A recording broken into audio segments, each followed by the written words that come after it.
Hey guys, welcome back to our channel. In this video, I'm going to show you the ways to contact Eventbrite customer support. So in that case, you have to open up a browser and then on the web address bar, you could go ahead and type in eventbrite.com and log in into your account. So when you're logged into your account, it's going to directly take you to the home page. So from here, you can go ahead and press the login button and you've been logged into your account. Now while you're on this page, you could go ahead and look for an option that says help. So when you press on the profile icon and then go to account settings, here you'll be able to find this option as help.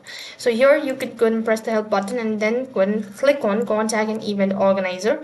When you do that, it's going to direct you to the other field where you can go ahead and contact the support team itself. So here you need to go ahead and read all of these articles and accordingly perform the action. You should be able to get help or get contact or get in touch with the customer support team. However, if this is not a convenient way, then you can also open up a new tab and on the web address bar type in www.eventbrite.com/contact and it's going to take you to the help support team where you have to go ahead and submit a request likewise, and that's basically how you can contact the support team on Eventbrite.